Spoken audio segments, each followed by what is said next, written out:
Hello ladies and gentlemen, and welcome back to a new episode of Chatting with Lady C. Hello Mum, how are you? I'm well, thank you, honey. How are you? I'm very well. Oh, good. So today's a great day. It's our 100th video. Congratulations, Mum. Thank you, honey. Gosh, time has flown. It goes quite quick since we started doing 3 a week. Yes, true. That's made a difference, hasn't it? Yeah. Yeah. But still, 100. Quite a lot. It's getting there. So we're going to explain to you how to play the game. So it's very easy. We're going to have it in the description, how to do it if you forget or just to remember the rules. So the first thing is going to be, of course, subscribing to Mum's channel. It's going to be liking this video. Oh yes, and everything is just based on this video. So the game only works with this video.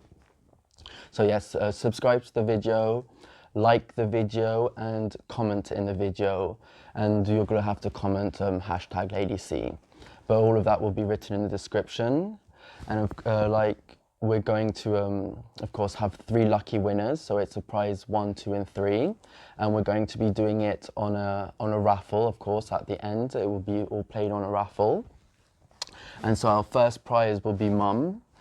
So it will be, if you're in the country, it will be for up to 5 people, including her, so a total of 6. But on your side, it will be you plus 4 other friends that will be able to come here and join Mum for a tea and to have a talk. And then, of course, that will be organised with her and the winner. Our second prize is a video 4K camera that we're giving away. So if you want to start your own video YouTubes or just for fun and just like filming some stuff and going outside and starting up on a channel or just for fun, you never know. So that's for our second prize. And then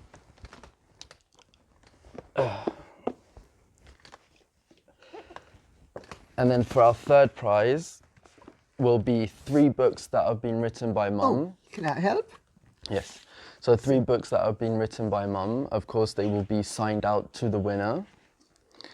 And like Mum said actually just before the video, if you are the winner of the third prize and you have already got this book, we could organise to change it for you.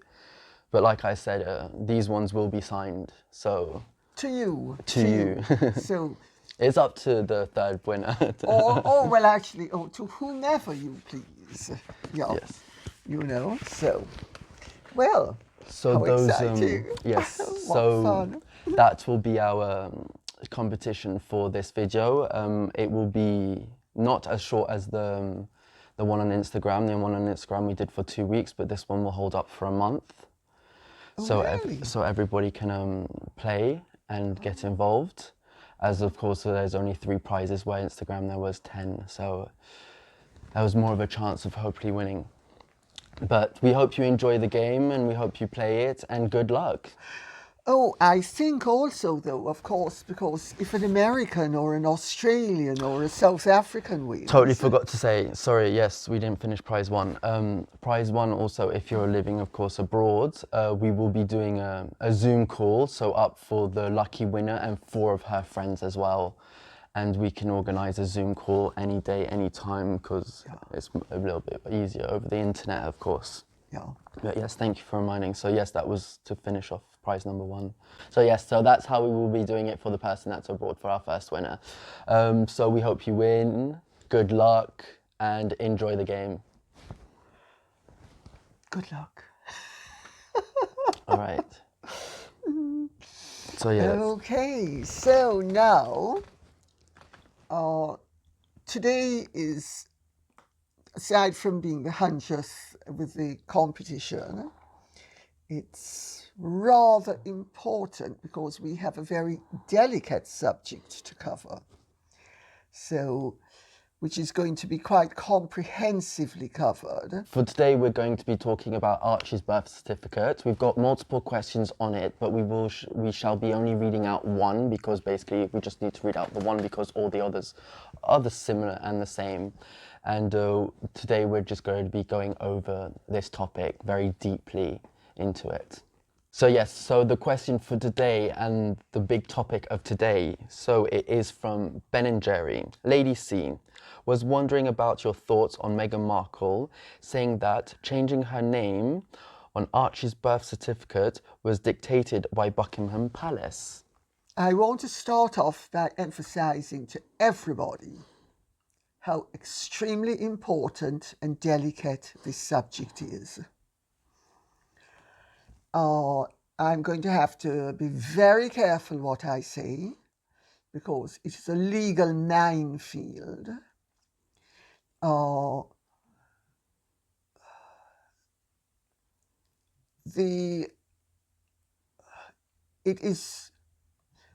I actually am beginning to regret having written the book Meghan and Harry, the Real Story, because I thought I was writing a book about a pretty straightforward couple, admittedly rather unorthodox, very maverick. I didn't agree with a lot that they stood for. I certainly didn't agree with a lot of their ambitions and objectives, which I basically think are, well, I thought at the time were mixed, to put it mildly. But I thought it was a relatively straightforward story, and it has turned out not to be. I have been getting so many letters. Now, I'm not speaking about comments over the internet, and I'm not speaking about people phoning up and people contacting me in other ways. I'm speaking about just written letters from people all over the world, and this has been going on for some considerable length of time now. The focus being on the pregnancy and the birth of Archie.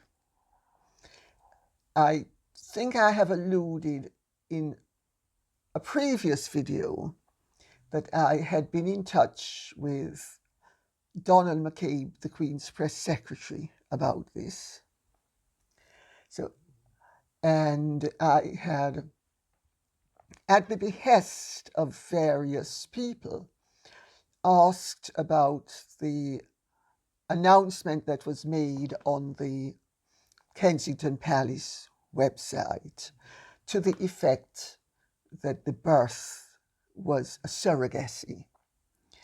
And he confirmed to me that it was not authentically done from the Kensington Palace website.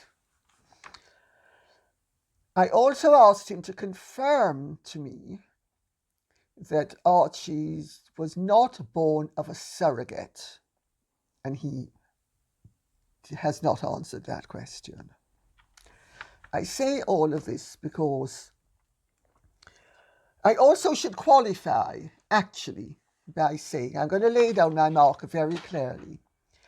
The likelihood is that I would have avoided this subject entirely had Meghan and Harry not conducted themselves the way they have.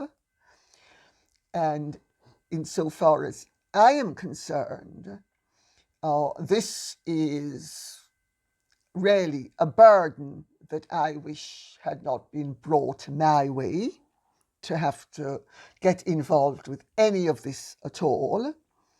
But people are writing in and they say I am somebody they trust, they think I have courage, that they think I have integrity. They think that I will not dodge the bullet while other people will dodge the bullet.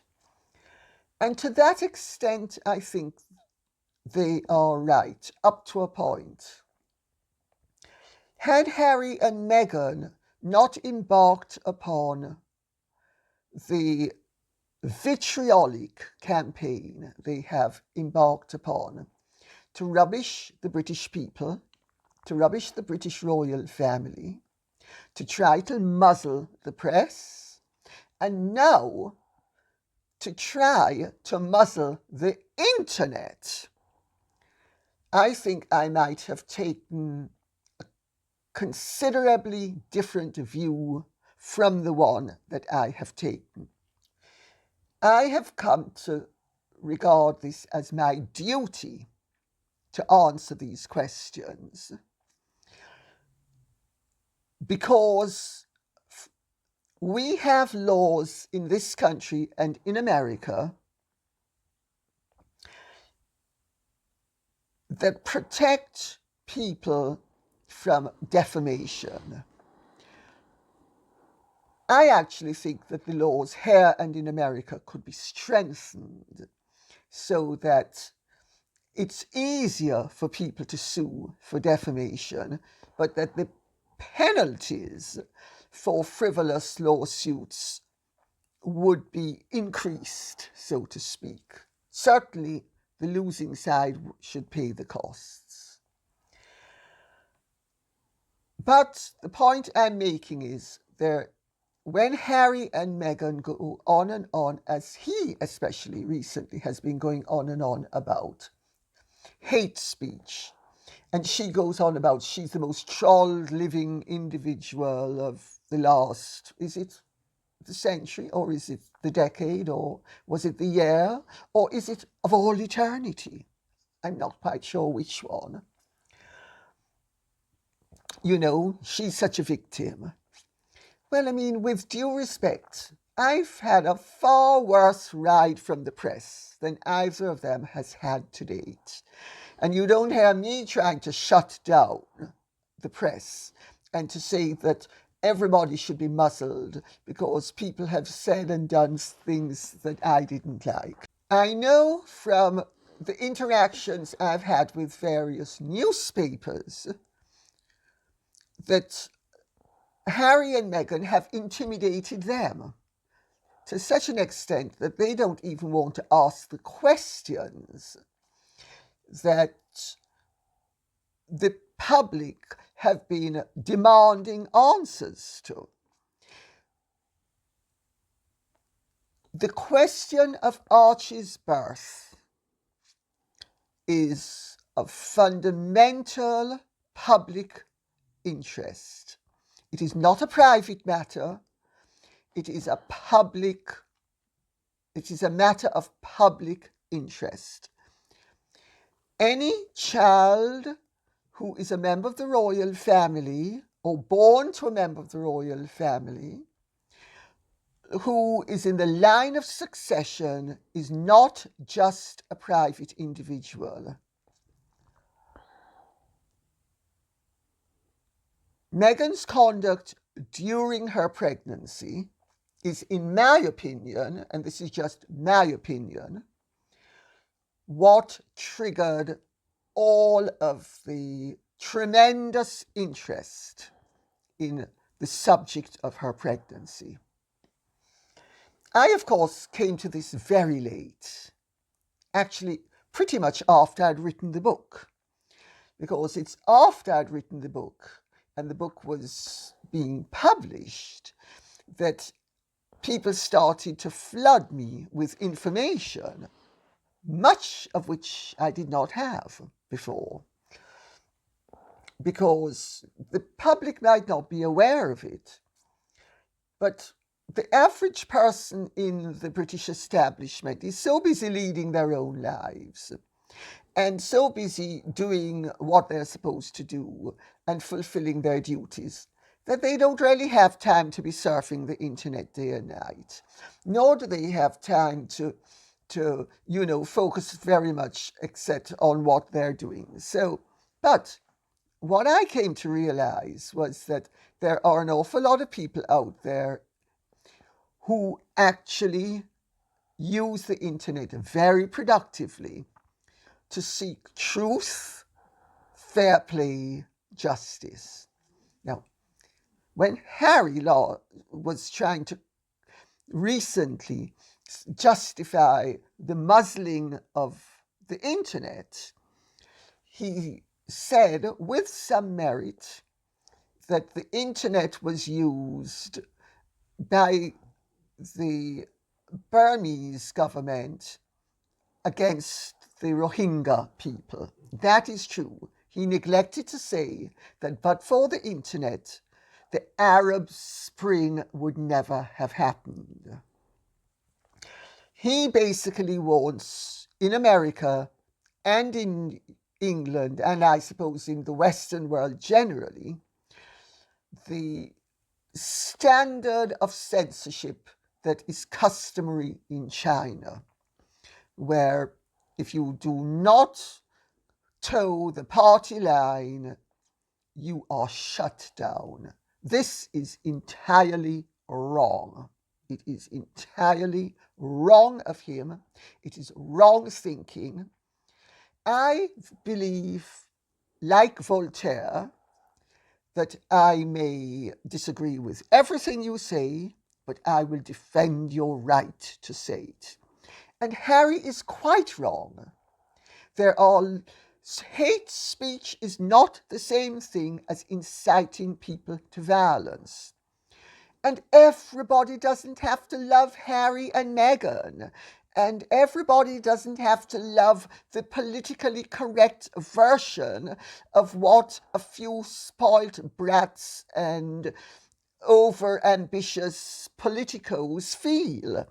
We live in a world where progress is only achieved with a certain amount of conflict. And you cannot have conflict without a pro and a contra. People need to understand that even hate speech should be allowed as long as you are not inciting other people to violence. That's my view.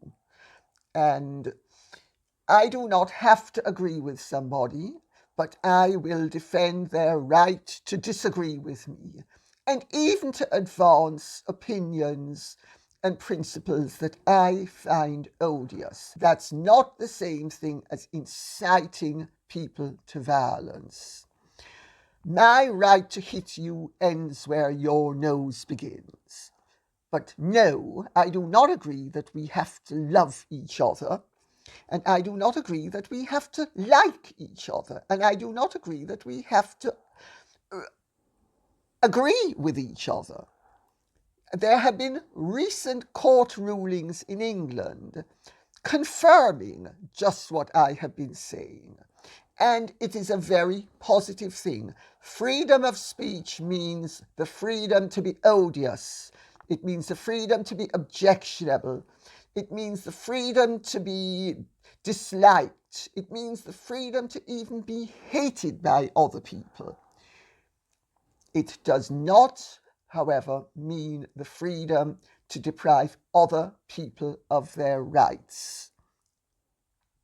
Now that I've said all of that, I hope I have made it clear why I am going to answer the question, and I'm going to not only answer the question, but I feel it is my duty in terms of freedom of expression that I answer the question, because I actually think that Harry and Meghan are very dangerous individuals. And I also suspect that one of their agendas is to shut down all criticism of them. However, their behavior is such that they have questions to be answered, and it is in the public interest that the mysteries that they have created be cleared up. And I think it is of tremendous importance, not only in terms of the fact that their behavior has called various matters into question,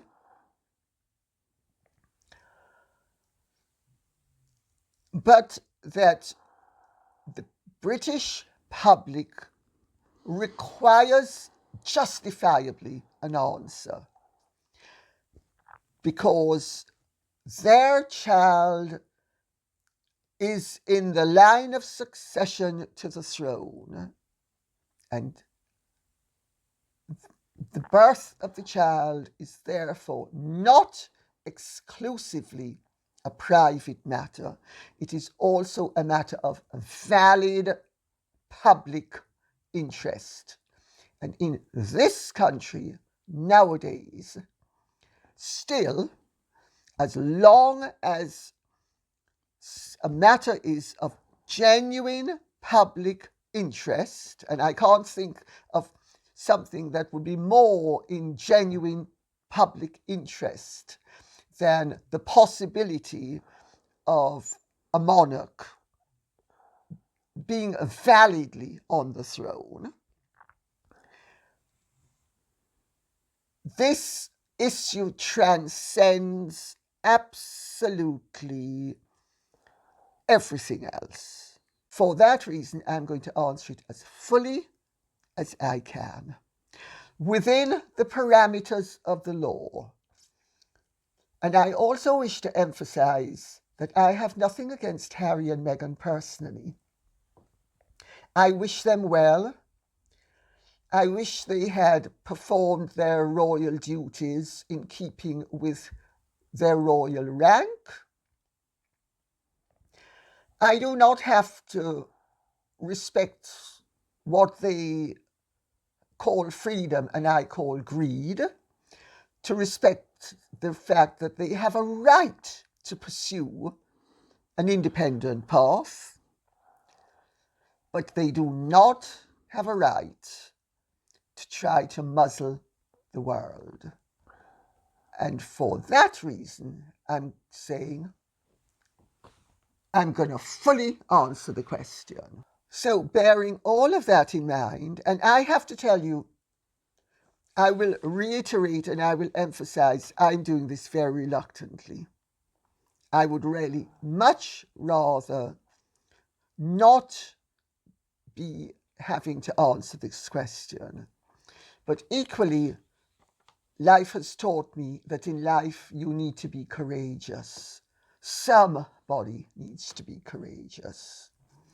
You know, all it takes is silence for our liberties, our freedoms, goodness to cease to prevail. So I'm going to try to take the question in a series of steps.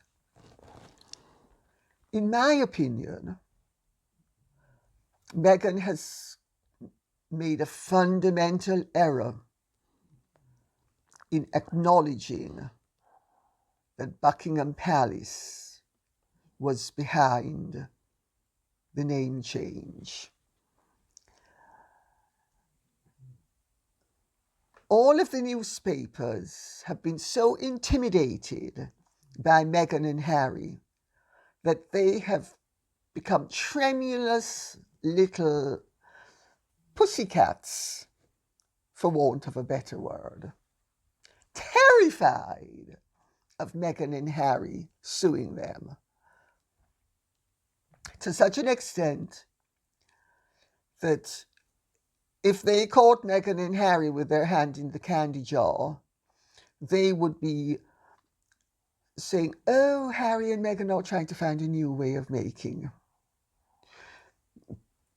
chocolate ice cream. Had Meghan not, in my view, committed the really rather grave tactical error of confirming and that the palace made her and Harry change the birth certificate. nobody would have been able to say that they hadn't voluntarily changed it. Now, Meghan is supposed to be a hotshot legal mind. She ought to have known that you do not, in a situation like this, jump up and say, I've got 4 aces. What do you have? Oh, by the way, put down some more money. You see the tactical error. Mm-hmm. It then begs the question, why did Buckingham Palace make her and Harry amend the birth certificate, removing the particulars of her identity? That's a very interesting question that has arisen now that she has confirmed that she didn't do it voluntarily, that she was made to do it.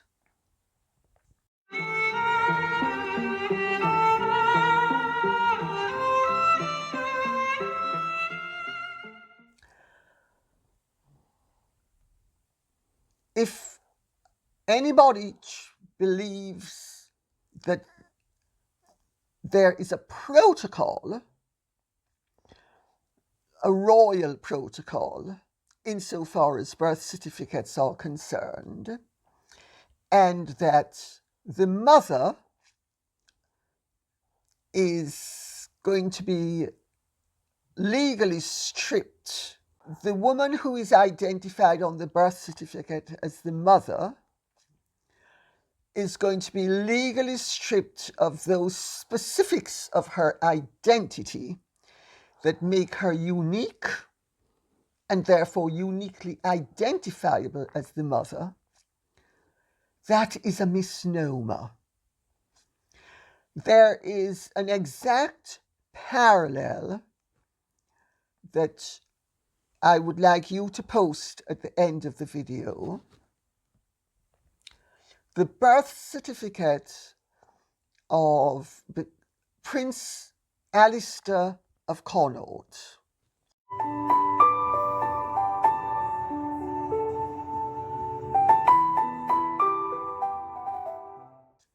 Prince Alistair of Connaught was the great-grandson of a monarch. He was Queen Victoria's great-grandson. Archie is Queen Elizabeth II's great-grandson. In both instances, the monarch was female and the child was a child of a son. So it's patrilineal after the mother. It goes through the father's line, to keep it simple. So there are pretty much exact parallels. The birth certificate shows very clearly that a child was born on such and such a date, at such and such a place, and his name was Alistair, etc. Under sex, it doesn't say male, it says prince, so denoting his rank. So the corollary would have been for Archie under sex to have been possibly male or just Earl of Dumbarton or Lord. Alistair's father was His Royal Highness Prince Arthur of Connaught, the heir to Queen Victoria's son, the Duke of Connaught. His mother was Princess Alexandra of Fife, who became Duchess of Fife in her own right. Her names are all down there, Princess Alexandra, etc., etc., etc., of Connaught, Duchess of Fife, very clearly, in much the same way that Meghan's names were down there very clearly, specifically identifying her as uniquely the mother of that one child.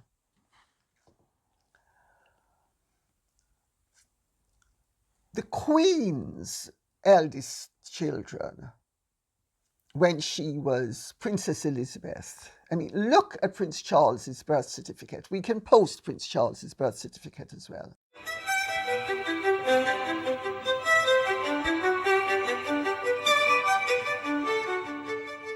The mother's name is there very clearly as Princess Elizabeth, Duchess of Edinburgh.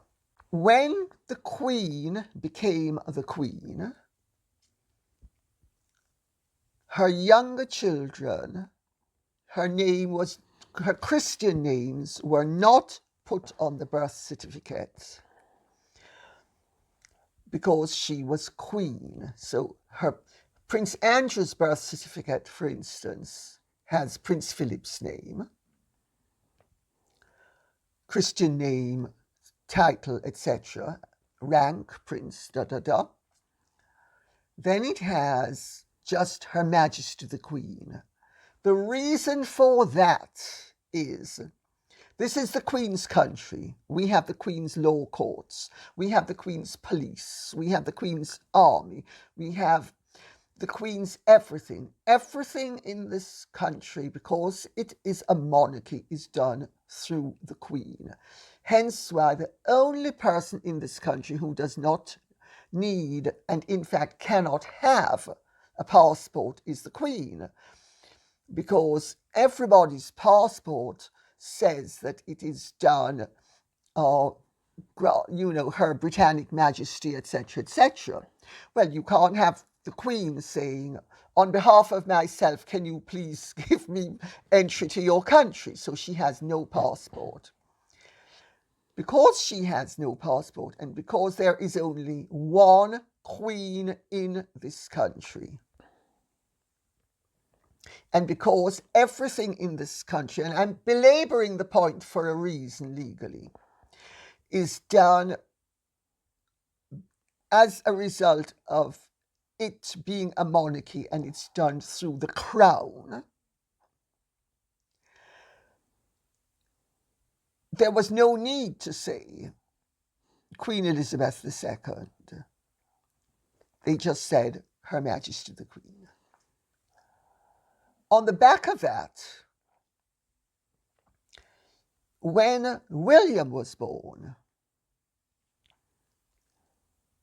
Diana, who did not register the birth, was just put down as Her Royal Highness, the Princess of Wales. And Sarah York was also, with her children, just put down as Her Royal Highness, the Duchess of York. That was not a royal protocol. That was actually an omission, because they had only hearkened back to the births of the two youngest children.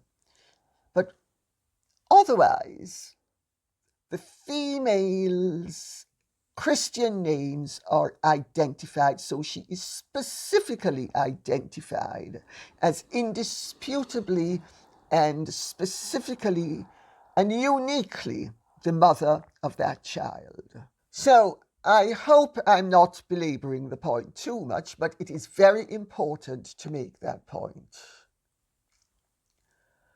Another point to be made is that by removing Meghan's specific, unique characteristics from the birth certificate, it begs various questions. which immediately feed right in to the questions that have been preoccupying elements of the public for some considerable length of time with regards to the baby's birth.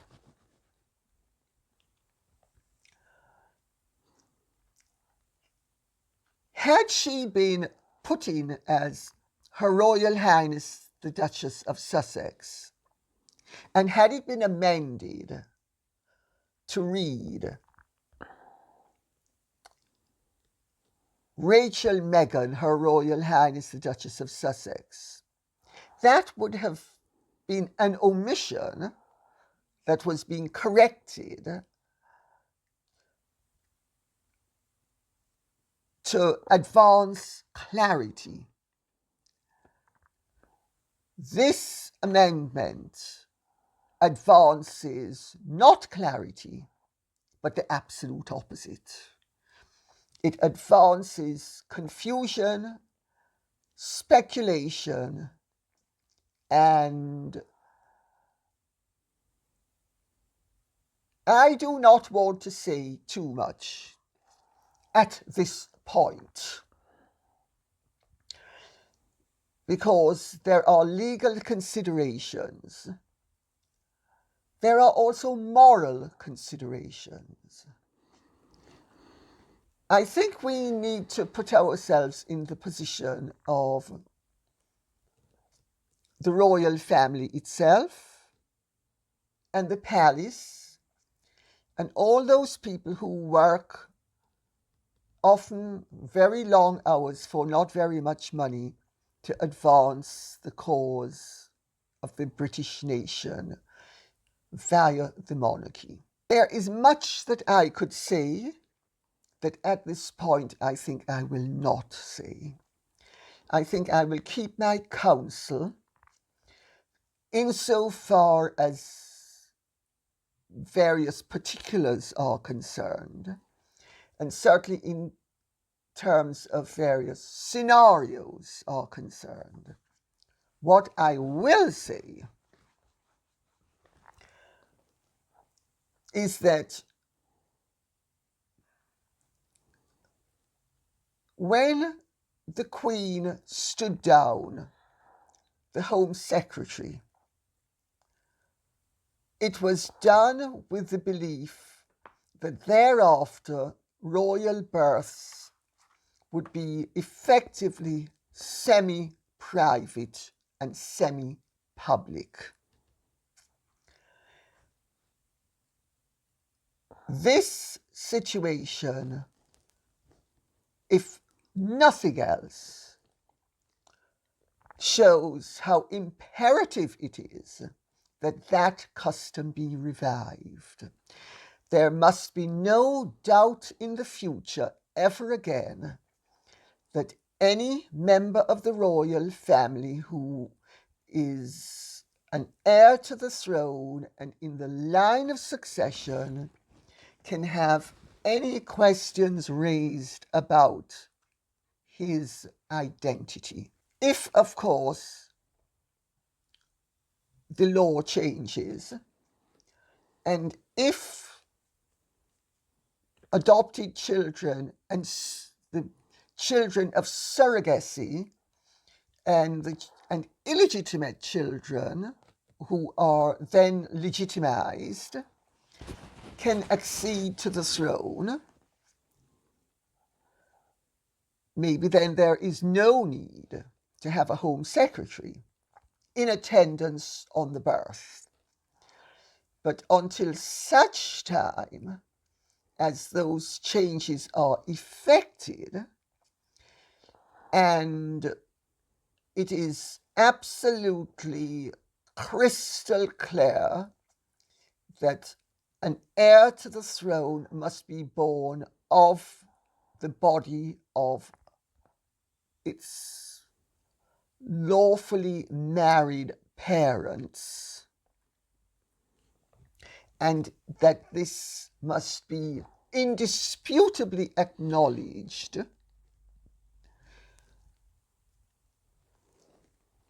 I think we need to have the Home Secretary present. Now, I blame Harry and Meghan entirely for this situation. They are the ones who decided that they were private individuals, that they were not going to do things in a transparent way, that they were going to do things in an opaque way. Whenever there's too much secrecy, people immediately start to ask, what are you hiding and why are you hiding it? Is that not correct? Mm-hmm. So I think they have only themselves to blame for the pickle that they have found themselves in. Now, I know there's a lot of talk in, shall we say, certain circles. And those certain circles, and I'm not referring to the internet now, but there is an awful lot of talk, and actually a lot of talk on the internet as well, because so far that's the only place where people are actually able to speak freely, as indeed they should be allowed to speak. You know, if they're not harming anybody and they genuinely believe that that child might have been born of a surrogate because of certain actions on the parents' behalf, I think they should be well within their rights to express their opinions. Because, as I have taken pains to point out, this legally is a matter of the public's interest as well as of public interest, because the child is an heir to the throne, and therefore there should be absolutely no question about the fact of the child's existence or of how the child came into the world, might be a better way of putting it. What is ironic about all of this is that several people have said to me that they have lost a lot of respect for the monarchy and that they just think it is a complete disgrace that this is being swept under the carpet. Something I actually pointed out to the Queen's press secretary, and I actually pointed out to him that he reminded me of Mummy.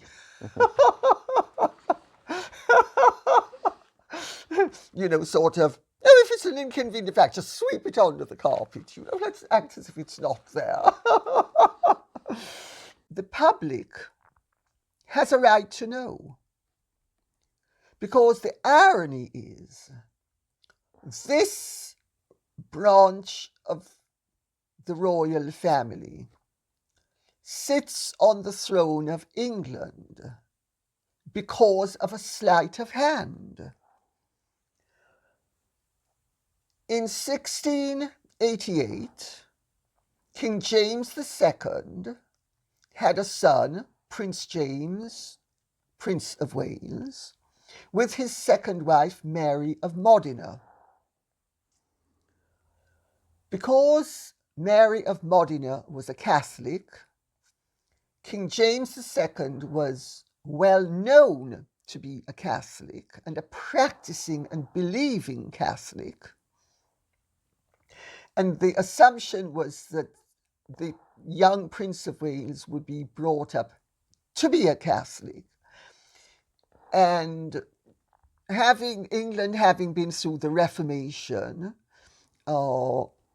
it had gone through a century and a half of upheaval, much of which was related to religious battles.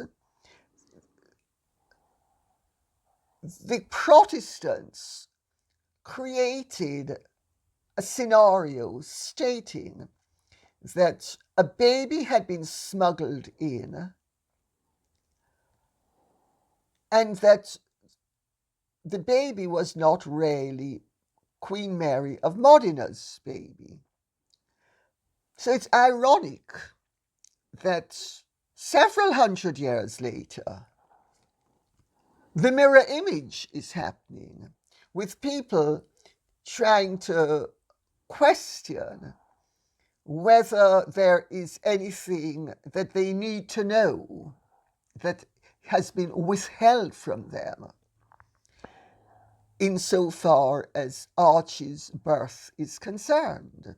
Now, the birth certificate has effectively demoted Meghan from being uniquely and specifically, indubitably, the child's mother to Rachel Meghan no longer exists on that birth certificate. And as I said, they cannot run the argument that this is some royal protocol, because it isn't. Catherine Cambridge is very clearly down with all three of her children, and I mentioned already Princess Arthur of Connaught with her son, Prince Alistair of Connaught, and there are others that one could mention, but you don't need to belabor the point. I also ought to make the point that I did not ferret out that birth certificate. I'm sure that many members of the public will think that I'm the one who ferreted it out. Well, I didn't. I mean, the Sun stated on Sunday that I had spotted the amendment, and I've been getting inquiries from various quarters, including very established segments of the press. But I did not actually ferret it out.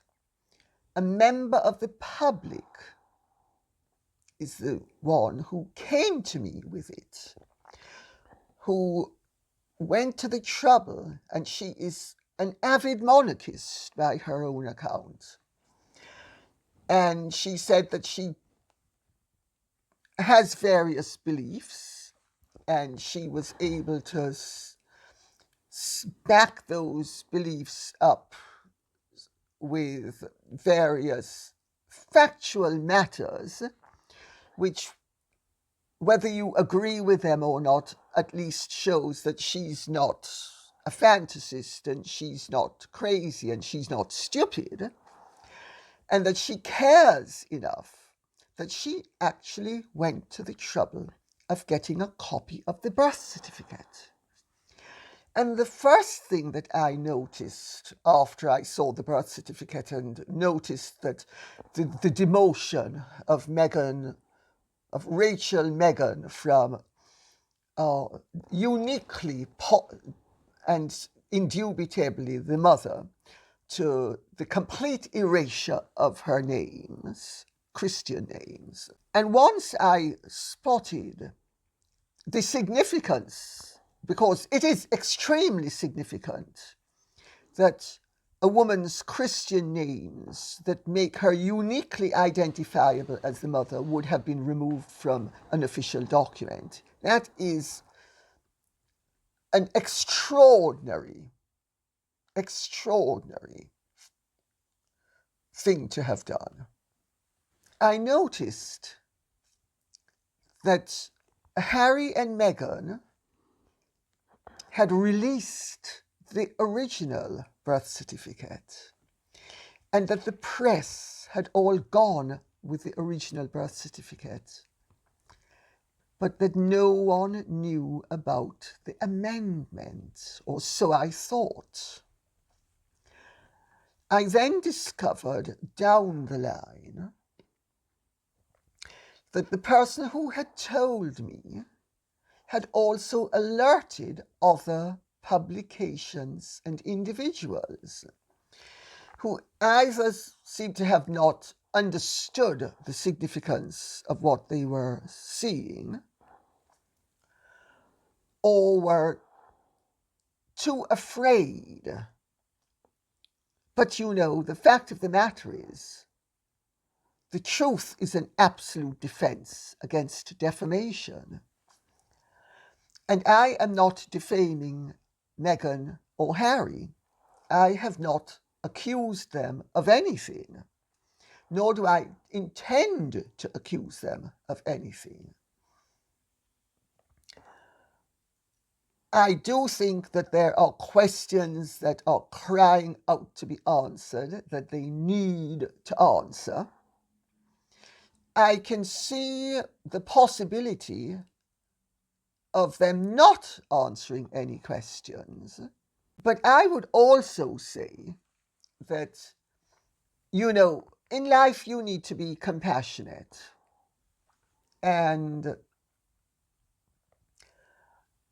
I'm not saying that this is what happened, but because it's perfectly possible that what has happened is that Meghan's behavior during her pregnancy, after her pregnancy, and Harry's behavior has caused such waves and such problems for everybody. They could be legitimately Archie's parents. And all of this could be the sand that they have kicked up in everybody's face, maybe a little bit coming back to bite them. So there's that possibility which we need to consider. However, when you're dealing with a royal family, it's a horse of a different colour. And at this point, I will say, I know what I believe. I'm making no assertions as to what happened at all. I am not even actually giving my opinion as to what I believe did happen. What I am giving is my opinion as to the fact that this is a shanker that needs to be lanced. And the time has come for it to be lanced.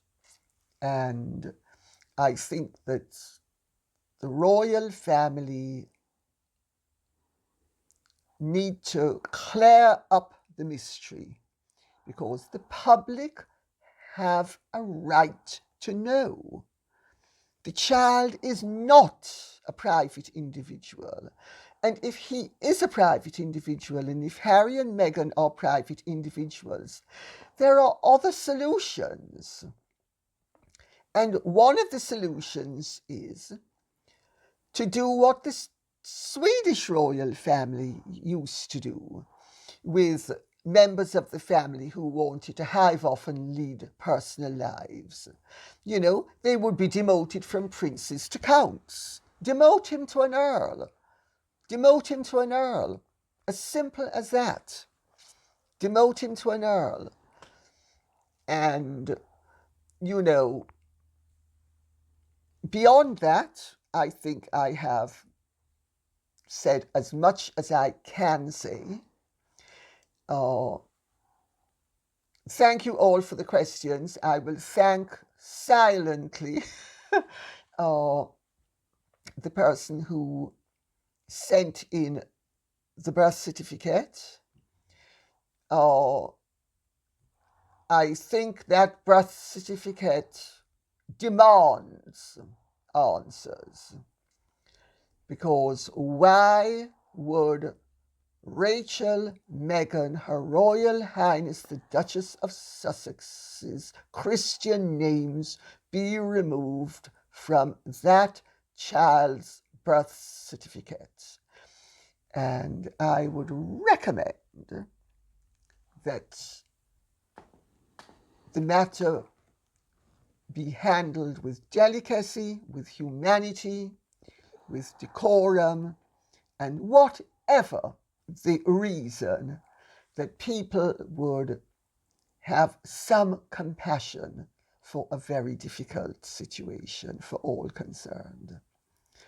Because there is no doubt that, as I said in my book, Meghan and Harry, the real story,